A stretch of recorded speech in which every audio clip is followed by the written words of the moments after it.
I just, interested in hearing your story. I know you have a long and, historic background in farming and just, love to kind of ask you a few questions about how you got started and what you're doing and just, some questions that maybe help some other farmers too that are thinking about doing this, new and beginning farmers, if that's all Sure. right. Um, So just to introduce you, we have Bruce Hennessey here, and Bruce here is a board member of the American Pasture Poultry Producers Association, and has also been farming for some time. Raises pastured poultry and I believe cattle as well on his farm. And Bruce is, I would say, a larger scale producer, has done some quite a lot of volume and curious to hear your story and how you got here. So, welcome, Bruce. Thanks for taking some time out to do this. Briefly tell me, about your farm and what you do. We're a diversified livestock, pasture-based livestock farm in Richmond, Vermont. We also have a small USDA poultry processing plant. Um, we're coming into our 24th season, and it's been a long journey with a lot of different enterprises that we've done and then not done anymore. And yeah, we're it's been, it's never been easy. But it's been a really rewarding lifestyle. So Great. here we are. Tell me briefly kind of the number, the kinds of animals you're raising and I guess the annual production that you're currently doing right now. We raise about 20,000 broilers, 2,000 layer hens a year. 100, well, we're probably going to be less than 100 hogs this year, but we have been 150 in the past. About 30 steers Okay. to market, and we'll do about 600 turkeys this year, and Awesome. we'll also process about 15,000 birds for other farms through our USDA plant. That's awesome. Yeah, not a lot of people do have taken that on as a solo venture. I know the USDA plant is, I'm sure that's a full-time business in and of itself. Sure Um, can be. Yeah. yeah, I'm curious about, what did it take you to kind of get that whole thing started? And was that done just out of necessity, because you couldn't find any producers, or what made you take that leap? Yeah. So in Vermont, you know, we're a tough state for a non-inspected poultry processing. So we were non-inspected. This is way back, and we did 1,000 birds a year under exemption, right? And that exemption in Vermont is only 1,000. You can do up to 20,000, but you have to have a USDA inspectable facility. You don't have to be inspected, but you have to have a facility that meets those specs. And so it didn't make a whole lot of sense for us to build a facility like that or have a facility like that and then not be inspected, especially since we're a small state and very small state, very close to a bunch of other states. So not being able to sell across state lines didn't make sense. Hmm. And also not being able to cut up chickens and make sure that that we can add value to chicken further than just doing a whole bird, which is the only thing you can do under inspection, excuse me, under the exemption in Vermont. So it made a lot of sense for us to become inspected. For a while there, the state had bought and built out a mobile inspected processing unit that traveled around and went to different farms.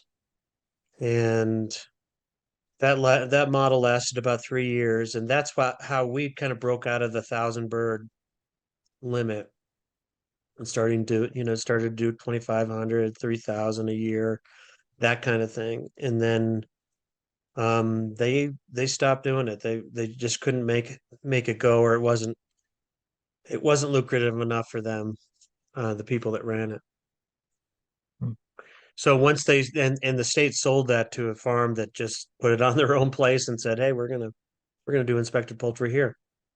And we saw that represented a loss of 30,000 local birds to the local, to the Vermont market Yeah. and New England market. And we saw an opportunity there. And that's how we got into it. And in Vermont, at least, there's a lot of support for that kind of thing. So, you know, part of getting into this was grant funded for sure. Um, and even further iterations of what we've done. Going to air chilling, for instance, has been grant funded. Um, Not all of it. There's always kind of like there's a matching component to those programs, but we're very fortunate in that we've had a lot of support from the state of Vermont to do these kinds of things. And we started out state inspected. We were Vermont state inspected. They have a meat inspection service. Not very many states do, but they do. And the interesting thing about that is that Vermont's small enough that those guys, the state inspected staff, the inspectors, also all worked for the USDA as well. Hmm. So it was when we transitioned from state to USDA, it was the same people, and that made it pretty easy. Yeah, I can Um, imagine that's an easy transition there because they familiar with you and your yeah, yeah. they knew us, we knew them. Um, you know, as state inspectors, they were really interested in getting us going. So I think, it wasn't an adversarial relationship. They were just like, you know, this is these are some things you probably need to do if you're going to be USDA at some point. And we worked on getting those done. It sometimes it took a year or two, but we got those things done and then um, got to a good place. We've always, we've never just kind of laid over and taken the USDA line all the time, but we've always been focused on doing what is best for the consumer and safest, right? So um, I think when the USDA knows and understands that you're interested in food safety and you're really dedicated to it, even if you might disagree on a certain detail, things go better for you Hmm. instead of setting up and you know kind of making a stand on on a certain idea, or not wanting to deal with a problem that they're bringing up to you, right? And I'm not saying we'll never, we do push back quite a lot, but it's all in the service of like, hey, you know what? I just don't, I can't, my business can't handle the idea, doing something that's a lot of work that has no actual reflection on food safety. Right. And so we'll argue about things like that. Yeah, But, that's but great. it's not, but it's good natured. And we're also, they know that we want to put out a safe product. So that's the key. You're there for the right reasons, and Yeah. I'm sure to a degree they kind of take your input and your insight, or do they? I guess do they take your input and your insight, Well, take that to heart, or is I that think a lot of them might agree with my input and insight, but whether or not they're allowed to take right? it and change that, they can't really change anything. Sure, sure. Um, I mean, I won't go down a huge rabbit hole, but there's a whole new kind of salmonella regulation coming down the pike that's really doesn't make sense um, from a food safety point of view. Hmm. And so we've made a lot of comments and fighting that pretty hard, but also like, we're doing everything we can to make this a safe product, but still make it a really, oh, you know, still make it a really wholesome product. and when you start doing adding, dipping birds into what I would consider toxic chemicals to assure food safety, I think we're kind of going backwards in that respect. So, Yeah, I would agree. so we make a pretty solid stand on that, and so far that's where we are. So, That's at great. the day where they say you can't stay open unless you know dip every bird in chlorine, then we'll quit, I guess. Yeah. That's it. That's great. And, uh, I can imagine that this was quite an undertaking to get your own plant opened up. I mean, for somebody that's maybe a small, medium-sized producer that's thinking, hey, maybe I want to go this route, what kind of time and investment did that require? And would you tell them that's a crazy idea? That's a good question. I think the 10,000 bird level is where you really want to, where it really pays off. Especially, look, I'll tell you right now, if I had a really good operator down the road or even an hour away or whatever that could do this and really did a great job and this was their thing, I wouldn't think twice about quitting, doing processing and just taking our birds to those guys. Hmm, It doesn't exist for us. hmm. Now it might exist for you. If you have somebody like that, I would not do this. Give the money to them. They've invested the time and effort, make it happen. If you're in a place like we are where there just didn't exist, then or in a place where you have to travel 4 or 5 hours or you know, we have people traveling to us for 4 or 5 hours because they can't find what they need Yeah. in their neck of the woods. So it's that's when and you're doing the kind of volume where you need to really, you're going to need to have some control over your processing. And I will tell you this as well, because we're the only game in town, and have very little competition anywhere.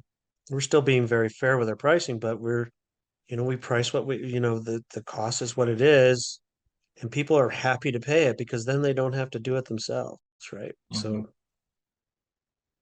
Um, so I do have friends in the business who don't do outside producers, and that's their choice. But for us, that was the only way we could make this work. And it really did and still does help us, you know, stay in the game. Um, Yeah. because yeah, Oh, sorry. I was just gonna say, I can imagine you save a considerable amount of money on your own processing cost. Are you actually generating some additional revenue by processing other farmers' birds, or is it more of a break even? oh no, we definitely generate additional revenue and it is a Right. profitable venture. I am I'm not going to do this unless we're making a profit. Sure. And that's not to fleece anybody. It's because we absolutely, this is an equipment intensive business. Hmm.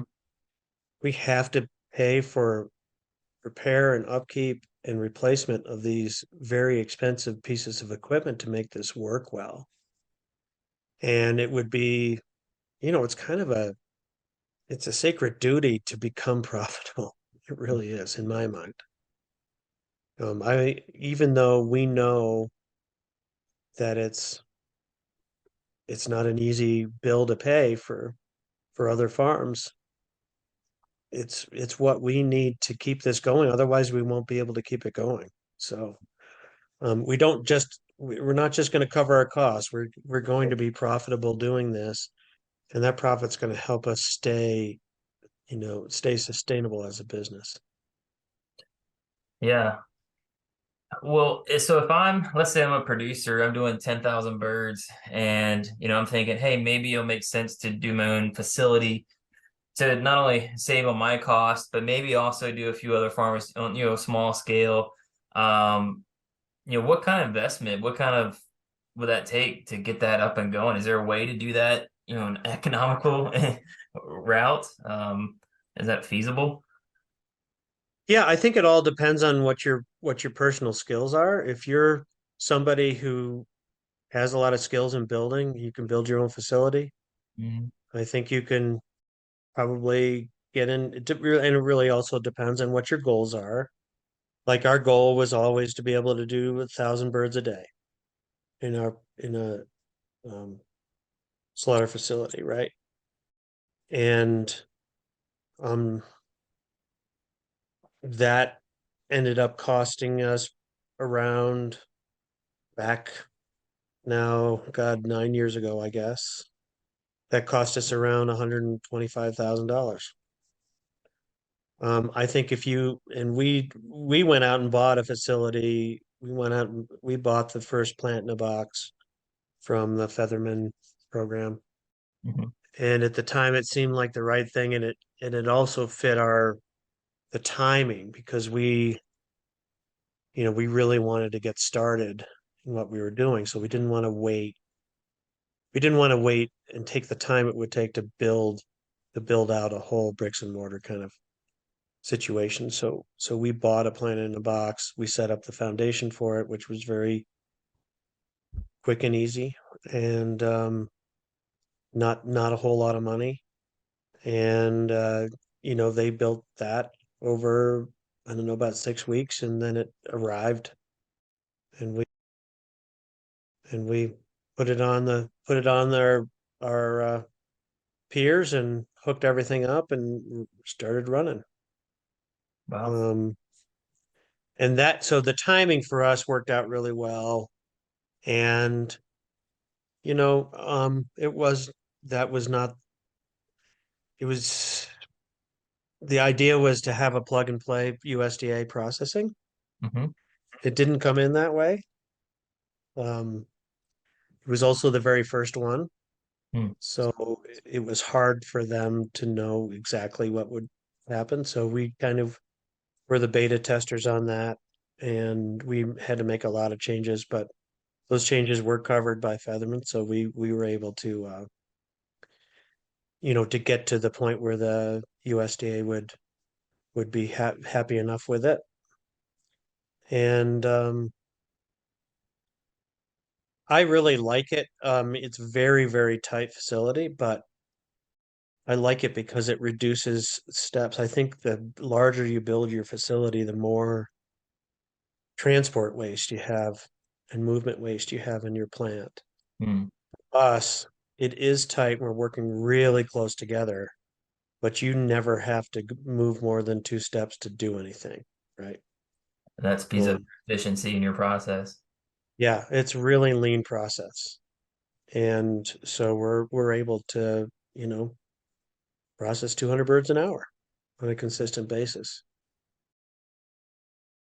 Um, we've added a number of things that weren't in there previously that are kind of now standard in a plant in a box, like an automated uh, motorized line that it has a variable speed motor where you can run it faster or slower or wherever you want, and that's a shackle line that that really you know made all the difference. It propelled us in a from one season to the next from 150 birds an hour was the best we could ever do to 200 birds an hour with relative ease. So Wow. it really made a huge difference. Yeah. It's one of Interesting. those things where anyone on a manual line can stop the line and really, back everything up. There's a And bottleneck. now there is no such thing. Yeah. It just doesn't happen. If you have a problem with a bird, you just let it go around on another run. Okay. So it's pretty nice. Yeah, it everyone who was on the staff and coming back didn't believe it would make a difference, and it's made a huge difference. So Huh, that's interesting. Yeah, I guess it would yeah. keep everybody on track and on pace, right? So there's no slowing down, no bottom. Yeah, right. So if everything is okay, Yeah. you're just rocking. if you have major problems with birds, then you just let them go. You just get on to the next one that's probably fine. Yeah. So Huh. instead of trying to, so that's the thing is that you it sets a standard for everybody. Yeah. Um, and we train at a slightly slower level and then we ramp it up. And the way we adjust the line is if we have a bunch of dirty birds, for instance, from an outside producer, or um, you know, things just aren't going as well as they normally would, then we can slow it down by just putting gaps in the line rather than slowing it down. Hmm. Okay. And that just gives everyone a moment to catch up. And so it's pretty cool. Yeah, it's a Great. great option. We also have that. We went from 100 birds an hour parting to 300 birds an hour parting Wow. with the same kind of thing in a parting situation, a cone parting line. So Do you have those people were that's with 6 people. for the parting and 6 people for the kill? Um, no, the kill line, because we have an antimicrobial dip, which is lactic acid, organic certified lactic acid. That's 8. You see, it's a total of 10, 2 people on the kill side and 8 folks on the line. Okay. Actually, it's 7 folks on the Yep. line and 1 person doing the so Gotcha. Those are good which numbers. I is mean, offline, yeah. yeah, What's 200 that? or 200 birds per hour. That's some serious volume. That's great. Yeah. Great And numbers. you got, and it can't, we have to we keep it at 1,000. We could do more. We keep it at 1,000 so that we have time to clean everything up and get everything set for the next day before we get too late in the day, right? So yeah. That's great. And what about your red meat? I assume you're not doing red meat? We don't do red meat in the plant. Oh, that's not true. We do some pork. We make sausage. Hmm. We cut up some of our own pork. We get them killed somewhere else, and then we'll take insides and cut them up here. We don't do anything with beef right now, but we do, we make specialty pork products like pancetta and porchetta and guanciale and stuff like that. Yeah. And and we also then do a bunch of just fresh sausages. We haven't done any smoking. We send that out to get done. And we also then do a bunch of just fresh sausages. We haven't done any smoking. We send that out to get done. Okay. So yeah, That's so it works fantastic. out. And Yeah, so, all right, so I'll shift gears a little bit. What are your sure. main um marketing channels? Are you doing primarily direct to consumer? Are you doing any wholesale? How does that look? Well, we're in transition. We're pivoting to we want to be mostly direct to consumer. So historically, like when we first started, we were very small.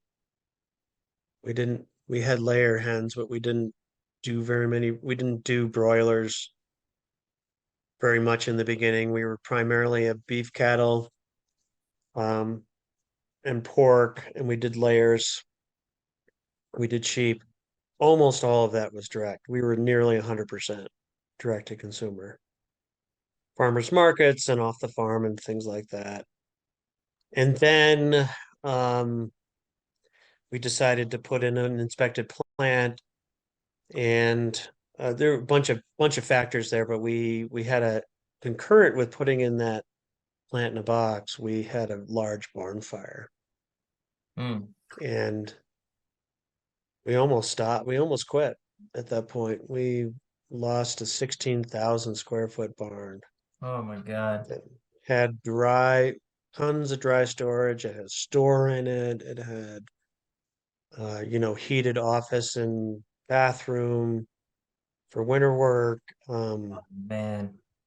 And all of our cooler storage and frozen storage was in that barn. Hmm.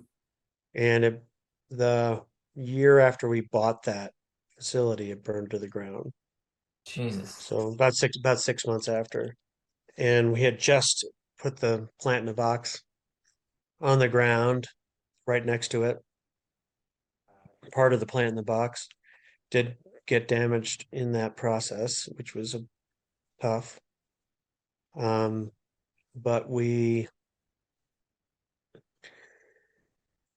had a tremendous amount of support from our community, and we decided not to quit, and so we bootstrapped our way through the next three years while we didn't rebuild the whole barn, but we rebuilt a facility that was purpose built for what we were doing, which was processing. At the time we were doing organic vegetables, um, so storage of organic vegetables through the winter, uh, and all the meats and everything. So we built this building, and with that we went into significant debt, right? And to help us service that debt, we went on a major growth spurt. So we went from 250,000 gross sales a year to 1.3 million in 4 years. Wow, Yeah. Wow. that's amazing. Yes, Jeez. it's amazing. And what's even more amazing is that with all of that additional revenue, we weren't any more profitable. I see. So we really were not very efficient. We were not very effective with our entire staffing situation. And we were selling to get to that volume, we were selling mostly wholesale. So that's kind of how we flipped over into a major, like mostly wholesale situation. And now are you And kind of scaling back and flipping the model back to retail and lowering the so numbers a little bit? that's exactly what we're doing. It started in COVID, and so now our goal is to be 75% direct to consumer, maybe scaling back a little, but still significant numbers of birds. Um, and you know, we're on that journey. So right now we're about 50-50, Yeah, and we want to be more like 70-30 or 75-25 yeah, B2C to to wholesale. Wholesale is still an important part of what we're doing. Um, we got into we got in a situation with some larger distributors, high-end distributors outside of the state where, they were buying a lot of birds from us, but at our lowest margin. hmm, We just weren't making, we weren't hitting our profit targets at all on that. So yeah, we we exited from those larger operators, and now we're very locally focused on our wholesale, and really trying to do a tremendous amount of direct to consumer business, and it's starting to come around. that's great. Yeah. And kudos to you. I mean, for going through all that and the setbacks and the fire and just trying to pull yourself up from your bootstraps and that's just grit and pure grit and determination. That's It admirable. is, and a Great. tremendous amount of support from our community, and we still lean on that. Yeah, So yes, we decided to do it, but we're not here without that unbelievable support. I mean, just spectacular support from our community. So that yeah, I would say that our number one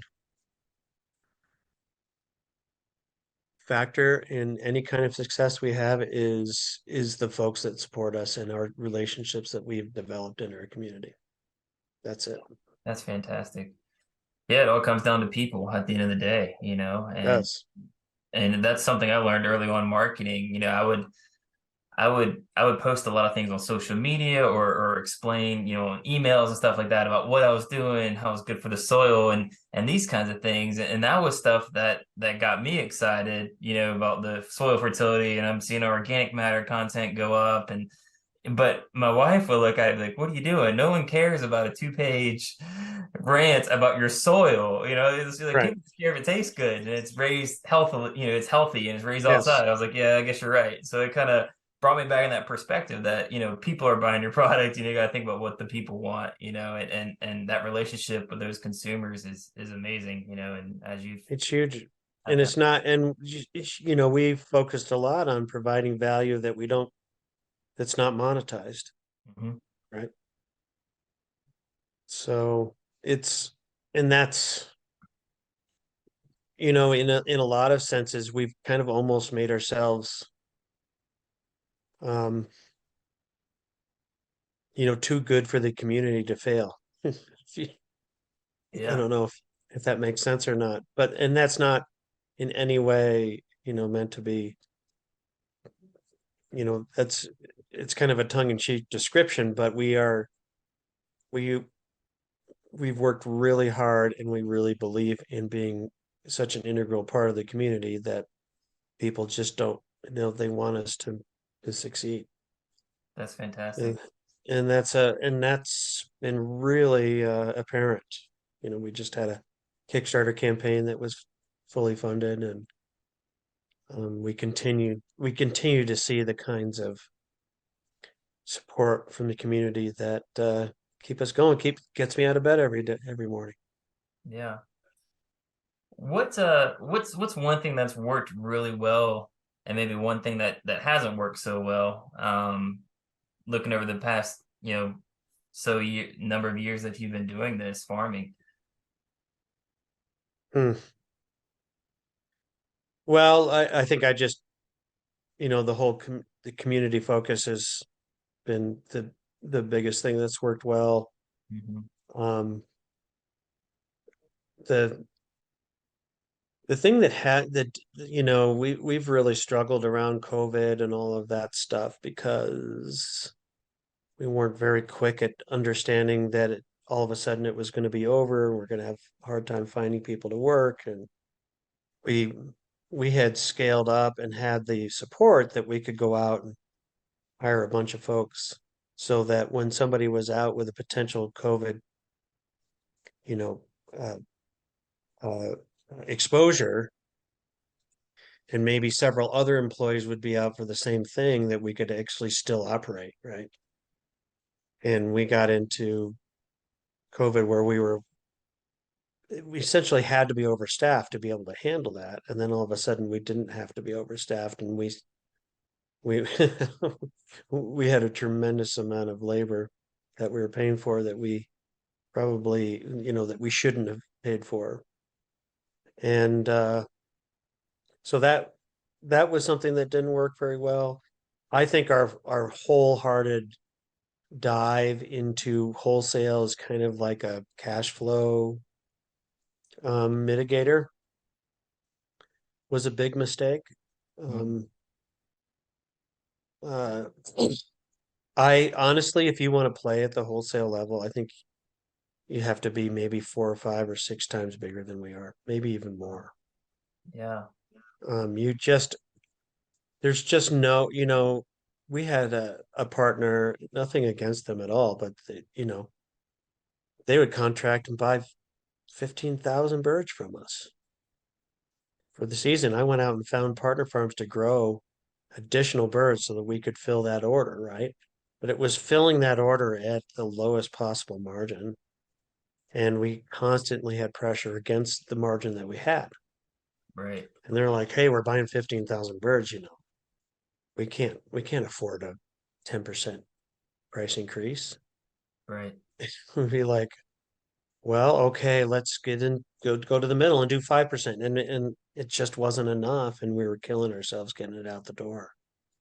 Yeah, Um, I can relate to that, but obviously not on nothing like the scale you're doing, a much smaller scale, just selling to restaurants and chefs, just yeah, hand the birds, but they're wholesale, and that was the same thing. I would think, oh, if I just do some more wholesale, more volume, we'll make up for this revenue. I'll get more revenue, more volume, but then you don't realize that you do get some cost savings. You buying 1,000 chicks is cheaper than buying 500 chicks, per chick, right? You get Yep, some cost savings when you're buying more feed, more chicks, but there's also a lot of things that now you got to hire more labor. Now you got to that's have right. more land. Now you got to have more storage. And so a lot of times, um, your profitability actually goes down, as you scale up in That's larger right. numbers. And I So found yeah, trying to do that it's wholesale thing, and we were doing a lot of restaurants, and it was like I always the want to do the direct yeah, to consumer.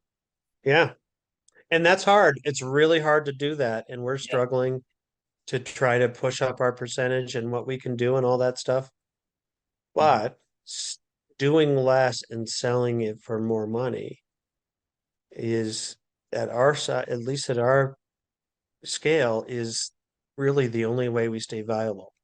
Yeah. And yes, we do maintain wholesale accounts for those things we can't, that we're just not selling Hmm. direct. But um, I think, I think if you're at like the 200,000 to 300,000 bird range, that's a good place to play in that economy of scale, right? Um, it's not going to work. We've been as big as 50,000 birds coming out of the plant, and it's just not enough. Yeah. And I, and it's not about, that's the thing, is that it's easy to get into that trap of like, hey, you know, we're going to get bigger. Hey, let's hit 1.6 million this year.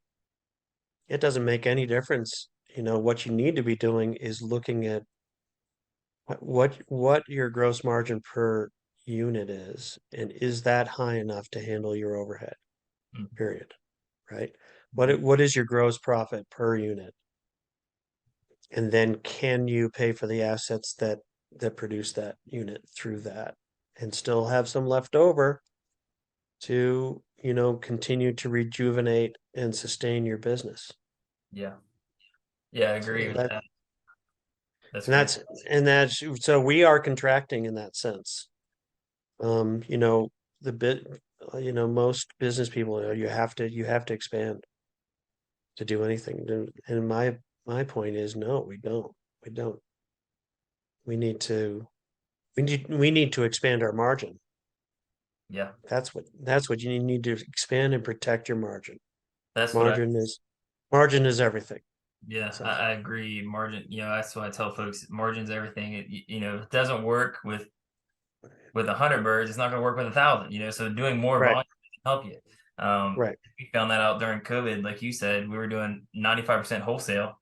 COVID happened, and none of the restaurants were buying, and it was like, okay, now what? And we started doing some direct to consumer, which had always been something I wanted to do, was always on the back burner. And when we started selling direct to consumer, we started kind of figuring things out. I was like, wow, I can make so much more money, raise a fraction of the number of birds, and still make the same amount of profit with less effort, less land, less work. I was like, this makes total sense, to do it this way. And so now we've pretty much shifted. We're doing about 95% direct to consumer and maybe 5% wholesale. So pretty much flip flop from what it was pre-COVID, and it's been good. Margin, like you said, margin's everything. It 100%. really is. I think the failure of a lot of businesses is the erosion of margin. Hmm. And at our scale, we haven't been able to flip that. You have to break, if you're doing 20,000 birds, and we're dropping back a little bit on that this year, and we're actually focusing on doing more processing for other farms, because that we can kind of guarantee the profitability of that business. That that combination has been, kind of the secret of building back that margin into our business. Yeah. Yeah, because there's not much you can do about the price of feed when that That's goes for up, sure. but you can still, you know, you still got customers bringing you chickens, right? And you can still charge the same amount. So yeah, that's a great That's idea. right. It can still balance out. And it's a major service for our farm community too. So it builds community as well. builds goodwill, and none of these folks would have their own businesses doing what they want to do without that service close by. Yeah. So, yeah, there So we are. what do you think would be some of the the biggest advice you tell to a new or beginning farmer that was getting this thing, biggest maybe one of the biggest lessons that you've learned in your experience. Um, I'd say become a business person first. I got in because I love farm, I fell in love with farming and grazing in particular, and that is my love, right? I Mm, love building soil and regenerating land. I feel like we've been a major example of taking degraded land and building it back to really good, high quality pasture. And that's what I love about this. And I spent a lot of time focusing on that, which is great. And it can pour into a really good business, but I didn't understand business at all getting started here. Here is my focus was, hey, I'm a reasonably intelligent guy. I work my butt off and I problem solve all the time, and that should be enough. It's not enough. mm, It's not enough. Period.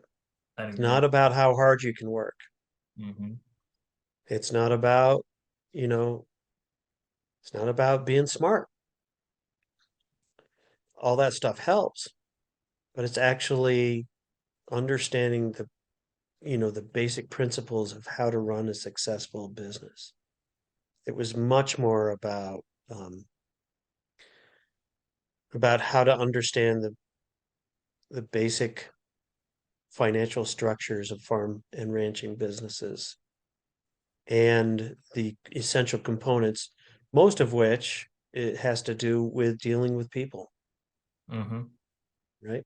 So it Yeah. wasn't until we got to that point and understood that we needed to focus on our relationships with people, and we needed to focus on understanding the economics of our business to the point where we could go into a season really understanding how we could, that given the assumptions that we have and we've made, that those enterprises are going to will work. And then monitoring it to the point where if something starts to go off the rails, we can make a change before it becomes, an existential crisis for the farm. Yeah. That's great advice. I can relate to that in my own experience. It was hard getting the farm off the ground. The first 3 or 4 years were really Yeah, tough, and I was the same way. I was like, well, I'll work hard. I'll work myself. I'll figure out problems, and you can do that to an extent when it comes to production issues, but you can't think yourself out of a problem when it comes to your profitability, your sales, acquiring customers. How do you make a profit? Do you know your numbers? Do you know your actual cost? Do you know what you're making per bird? These kinds of things. Unless you have those hard numbers down, you know how to get a consistent stream of customers, you know how to market your product, you know how to sell your product, and you know how to do it at a profit, you're not going to be in business for long, and that's right. And those are then things. and then and then have the people to help, at a certain scale, have the people to help you do it and Mm, be able to building a have team. the relationships. Look, I'm 62 years old. I'm not doing what I did 25 years ago. I'm Mm, just not. Even though I'm in really good health, I do great. I can get out and work, most days with anybody. But but the truth is that I can't do a business, at least at our size, by myself, right? So I think the key is, so there's a couple of things there. One is I could work myself to death, and that will ensure that we fail, because if you are primarily the only thing that you do is work in your business, which is that you are doing the things doing all the things that have to happen to take care of your animals, all that stuff. You're doing that essentially by yourself, or you are the primary mover for that, and you're out there doing all those things. You're working in your business. Then you have absolutely no time to work on your business. Right. And working on your business is understanding your numbers, making a plan, you know, figuring out all of the results you need to have a successful business, and then establishing position agreements and and the structure that's going to produce those results, right? And it's really hard to have those big decisions like, should we pivot to direct to consumer versus wholesale, without spending significant time, not when you're, bone tired after a long day of chores, Mhm. but as a primary aspect of your business, right? Mhm. And I would say this is true even if you're a sole operator. You need to have that time where you go in to the office or with your partner, spouse, whatever, and and work on your business, and then bounce that off people who you know and respect, maybe even people you know and respect that aren't even that have no idea about farming. Maybe they understand more about the finance world, or they own a business that's totally different. Yeah. Because it's really easy to see, like, I can go over to my neighbor's farm and I can immediately see some things I would do differently, right? Or I would, boy, it'd be so much easier if they did X, Y, and Z. And I have things on my farm where anybody who isn't emotionally involved in my farm and working there 100% of the time, they can come in and say, why aren't you doing this? Mm-hmm. So having that outside contact and being and staying open and vulnerable to ideas that are not, you know, there's just no way you can come up with it all yourself. Yeah.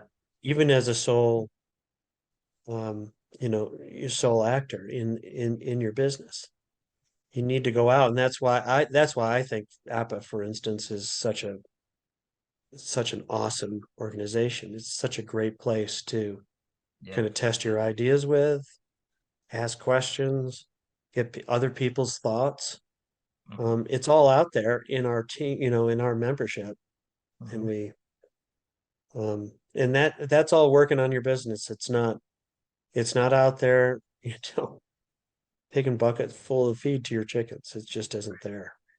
So, Yeah. so Having a team. I honestly, anybody, we have a lot of, like, we have 20 staff during the growing season. A lot of them are young folks that have idealistic thoughts about starting their own farm, and I think that's great. And I always say the first thing you need to do is become a really competent business person. And I think if I had done that, we'd be a lot more successful than we are now. Yeah. So, Yeah, people are everything to help you on the farm when you can't do things when you're sick, to give you other points of view, to take some of that load off so you can focus on your business. Because I think a lot of times farmers focus so much on the production, working in the business, that they rarely take time to work on the business. And if the majority of your time is not spent on marketing and sales and figuring out profitability, you're not going to make it. You need to spend the majority of time doing that and a much smaller fraction of the time doing the actual production. And I think a lot of people or go into be able to, you know, at certain level, be able to hire somebody to do that if that's just not your yeah, thing, right? right. Because you Maybe got to wear a lot of production is your hats. You can't do it all, right? So right, if you're terrible at sales or whatever, then you can find somebody that loves that and that's good at it. right. Um, but having a team That's is key. essential. That to me, that's the number one thing. Don't, you know, if you're focusing on production and as a beginning farmer, hey, I want to learn how to, you know, raise pasture raised chicken. Well, that's great. And you do need to know that stuff. But more importantly, you need to know about everything else first. Hmm. You need to know how to structure your business, how to figure out what your gross margins are, and then and the part that your overhead plays in that, and being really honest with yourself about all that stuff. And then, and then you're going to be prepared to do this. Yeah. 95% of farms and ranches in the country are not profitable as businesses, as standalone businesses. Right. That's a fact. Yeah, that's scary. Almost all of them are subsidized in some way. That's the reason that they still exist. So it's and that has been true for our farm at certain stages of our time. Yeah. So it's not an easy thing. So understanding where you're at and being really honest about it is super key. Yeah, I agree. So I think, you've been in this game for quite some time. And I'm sure over these, 24 years you said that you've been farming, you've seen cycles, you've seen changes in terms of supply and demand, what consumers want, fluctuations in the market with being able to get supplies, materials, feed, things like this. Um, do you, or I guess the question would be, what has been the biggest challenge, and do you foresee, what do you kind of foresee for the future of doing, small scale pasture based farming? So small scale, if you're going to remain small scale, I think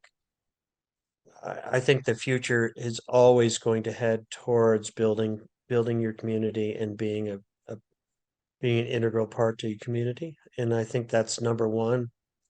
We got away from that, and I think that was to our detriment. So, and we're on our way back into that in a fairly big way. Mm. Um,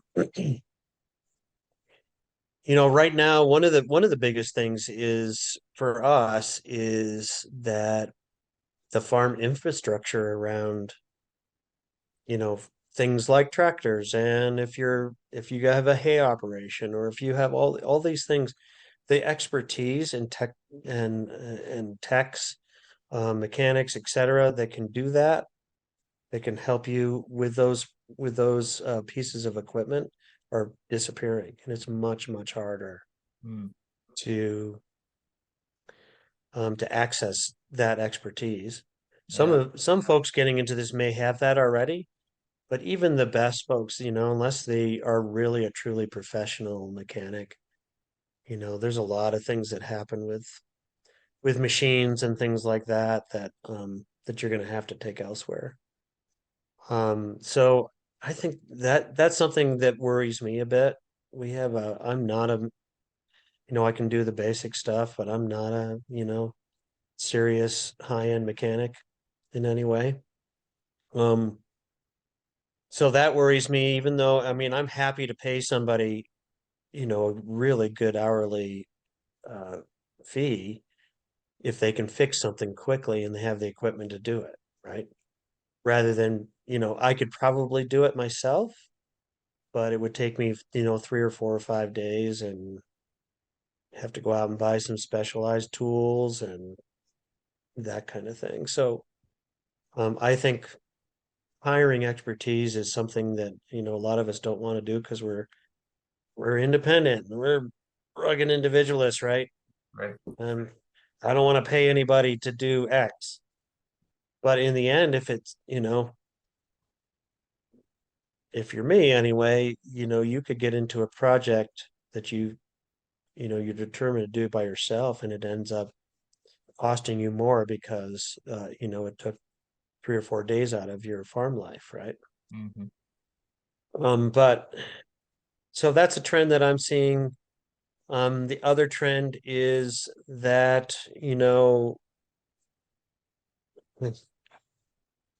that people are really having a hard time affording stuff. It's very expensive. And we're trying to make the case that not only that we have a tremendous amount of value that we give that is not monetized. So what they're getting is far more than a piece of, chicken breast. Right. And that to me is a key piece. So I know you were you know, talking about building soil and adding, seeing the organic matter grow and all that kind of stuff. And that's something that after you've built the community and you have a delicious product and that's something that you have to start feeding in there and say, hey, we're providing a value that no one's paying us for, Hmm. right? Yep. And so that's one of the reasons why it's worth paying a bit more for what we have. Um, we're not advocating, buying and having a tremendous amount of meat on your plate every night for dinner or whatever. We're advocating, when you go out and you want a really high-end nutrient dense protein, that you get it from us. And these are the other things that we're doing that actually make this worth it to you as a community member. Right.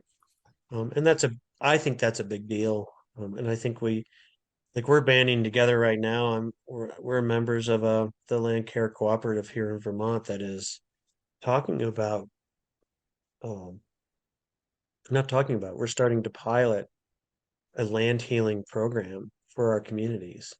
And we're asking the communities to support us, not just through sales, but, to support us in helping getting the equipment we need to to build soils more rapidly, and to heal our watersheds and our land in a way that will help at scale, can and will help, mitigate climate change and things like that. Yeah. So that work, we're touting that work in a big way just because we feel like it's the kind of thing that people ought to support us for. That's fantastic.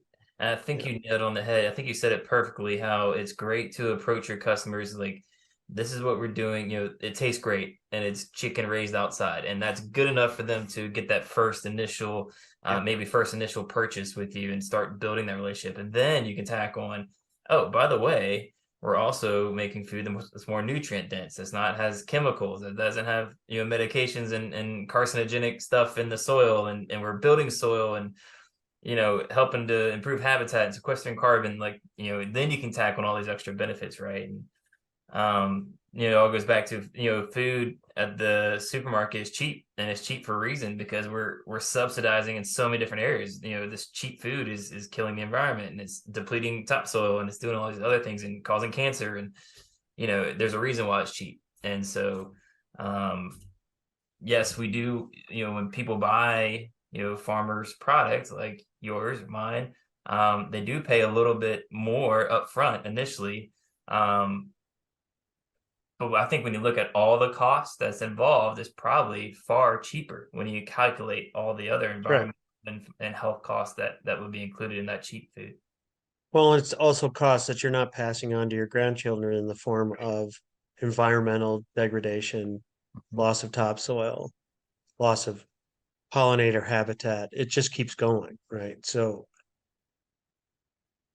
people will go to great lengths to buy the cheapest food out there and then go to even greater lengths to pay for the health problems that produces, right?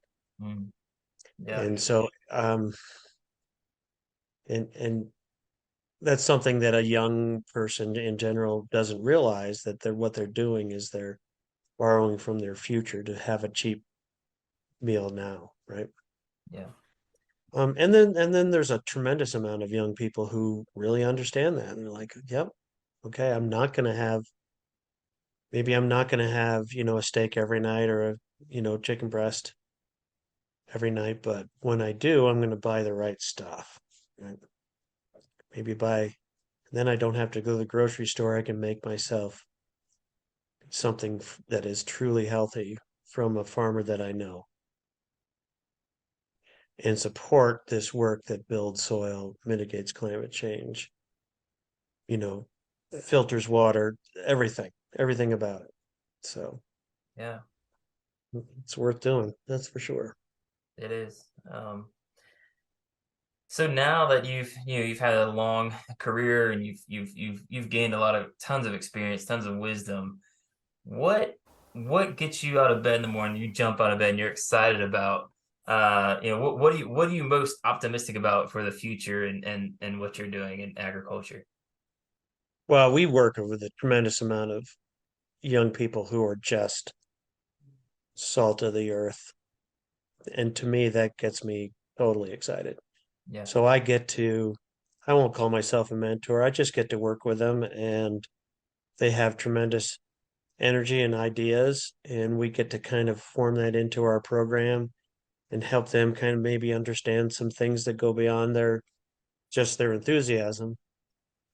And we've had a lot of people who worked with us over the years that have gone on and started their own operations and had tremendous effects in their own communities. So that gets me really excited. Um, and I it makes me very hopeful actually for the future. The people are there. I think we are we're reaching, we're starting to kind of band together as farms who are really interested in regenerative ag. Hmm. And even though one can argue, you know, for the rest of the decade, about exactly what that means or what the very best process might be, those kinds of things. But if we all get together and kind of follow the same general program, we're gonna reach a critical mass, and we already have because we know that people are, even big corporations are starting to co-opt what we're doing and those kinds of things. But in the end, if we hold those other folk, the maybe those large corporations to those principles, then we're gonna make a real change, right? So Really. That's what it's all about. so this co-op that we're in is, to me, that's super hopeful. Yeah. And we act, as I was saying before, we act as accountability partners for each other. That's another thing. I don't know how other people act, but I do so much. Like, I want the respect of farmers that I respect. And I I get that respect when I do what I say I'm going to do. And if we agree, if I tell somebody who's a partner of mine in a relationship that I'm going to do this method to help build soil, I know that they're holding me to that promise. And I feel, if it was just me and I'm super busy and I've got all sorts of things, maybe I'd say, well, maybe next year I'll get to that. But now I have people who are keeping me accountable and I'm holding them accountable too. Yeah. And to me, that's been, one of the big things that's really helped us push through a lot of difficult times is having other folks that we know and trust, first of all, help us figure out what our action should be, and then hold us accountable for making those actions happen. So that would be another piece of advice that I would have to beginning farmers is get together with other folks and set yourself up in a situation where people expect things from you and you expect things from them. Yeah. It's a great idea. Yeah, it's good stuff. So Um, all that makes me very hopeful. Yeah. that's awesome. That's awesome. That's fantastic. Well, I appreciate all your time, Bruce, and all your advice and everything you've done as a farmer. It's been a huge benefit, and I would make the statement. Tell me if you agree that it's probably never been a better time to be a farmer. It seems like consumers these days are more educated than they've ever been. They're more excited about locally, healthy pasture raised, healthy locally grown foods than they've ever been. Would you agree with that? I think the consumer is getting smarter about this, and people are smart. They know, of course, a lot of big corporations take advantage of that. and they take advantage of the concepts and try to make it seem as if they do the things Right. that we do, right? Still the greenwashing So out there. Yeah, yeah, that whole greenwashing thing is something that I do worry about a lot and that we've have been affected by in the past. hmm But it is exciting. It's especially exciting, you know, sometimes I wake so we're in Vermont, which is like local, sustainable, regenerative farming central, right? At least on the East Coast. It's just everyone talks about it, everyone thinks about it. You know, they've got we have our regenivores, you know, here in Vermont, which is great. Sometimes I wish I could move to a food desert and be the first person to farm like this and make this point to people in a community that doesn't really think about this very much. sure. That would be super exciting, right? Yeah. And so that's a, you know, I think there are a tremendous amount of there are places out there in this country that need what we have and don't have any of it. And they don't even, maybe they don't even know they need it until hmm you get there, right? So Yeah. that's something I would encourage folks to do in those kind of local food deserts. Yeah, that made me think of 2 points. One, I firmly believe that if you can show people, especially young folks, that this can be done and you can be successful doing it, you can be profitable doing it, then more people are going to want to do it. And then Yeah, if and that's great for everyone as a whole. And then if the big guys, the corporations see the smaller guys taking more market share away, they're going to start adopting these more regenerative type practices, which that's is right. better for everyone.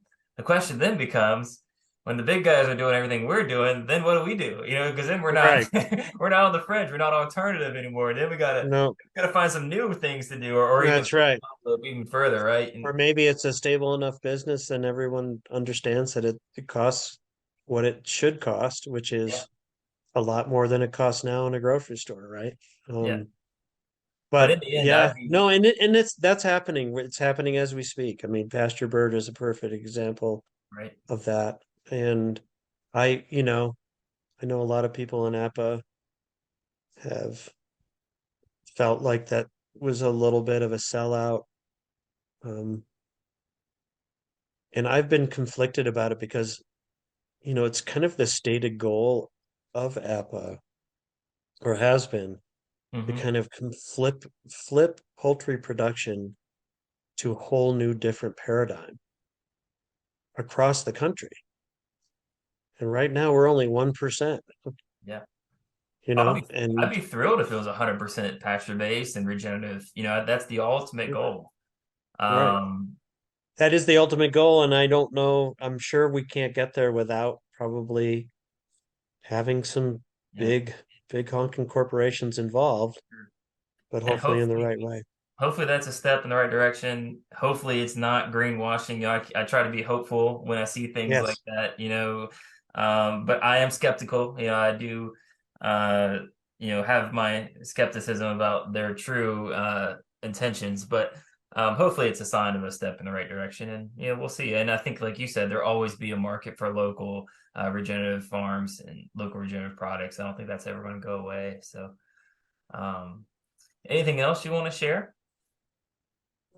No, I mean,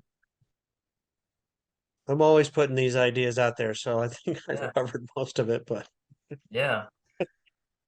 Well, I so what really, are you gonna do? What are you gonna do with this interview? How's yeah. this? So I've started a bit of a podcast, so I'll share it on social media. I'll put it on my YouTube channel, and just help other farmers, just to help them maybe get some insight, maybe get inspired to start farming. That's Great. the goal. Just help inspire new people. So Awesome. yeah, Well done, Jeff. yeah. And Thank you for your time. hey, you bet. Um, Um, good luck this season if I don't speak with you Absolutely. You before you too. get started. If there's anybody that wants to reach out to you, or if they're interested, maybe they live near Vermont and they got birds they want to process, is there a place, social media or website, someplace they can find you? Yeah, maplewindfarm.com. Okay, perfect. Yep. maplewindfarm.com. Yep. And That is of course our marketing website, but you can totally get a hold of us that way. Okay. And we have a, for processing, there's a processing platform there as well. And we are we have a few slots open, but not very many for the Yeah, season. that's a good problem to have. Yes, it is.